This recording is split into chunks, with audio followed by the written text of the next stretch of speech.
নাও না, অহংকারী হয়েও না। অহংকারী হওয়া উচিত নয়। অহংকারী ব্যক্তিকে স্বয়ং উপরওয়ালাও পছন্দ করে না। কিন্তু যেখানে আত্মসম্মানে আঘাত লাগে সে স্থান ত্যাগ করো। যেখানে তোমাকে কষ্ট দিয়ে কেউ আনন্দ পেয়ে থাকে তাদের সঙ্গ ত্যাগ করো। আমি বলছি, যদি কারো সাহায্য পাও সেটা তোমার জন্য বোনাস। নিজের তরফ থেকে চেষ্টা করো, নিজের উপর কাজ করো। যদি কেউ সঙ্গ না দেয় তাহলে একা চলতে শুরু করো। জীবনের শুরুটা তোমাকেই করতে হবে। সঙ্গ দেবে তখন যখন তুমি কিছু করে দেখাবে। শুরুটা তোমাকেই করতে হবে।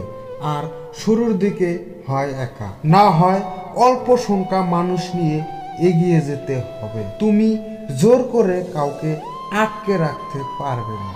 আর জোর করে আটকে রাখার ফলে যদি কেউ থেকেও যায়, আর কি গ্যারান্টি আছে যে সে আগামীকালও থাকবে?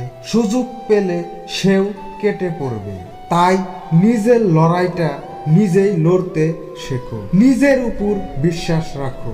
এই পৃথিবীতে একা থাকার শুরুটা এখানেই স্পষ্ট হয়ে যায় যে আমরা একাই এসেছি, একাই যেতে হবে। নিজের হিসাব কিতাব সমস্ত কিছু একাই দিতে হবে। আমার মনে হয় না এর থেকে বড় উদাহরণ কিছু হতে পারে। একা থাকাটা কতটা গুরুত্বপূর্ণ এটা স্পষ্ট করার জন্য আপনাকে পার্ট নাম্বার 2 অপেক্ষা করতে হবে।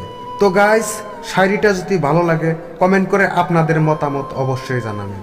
আর এরকম বাংলা শায়রি পেতে চাইলে সাবস্ক্রাইব করে রাখবেন।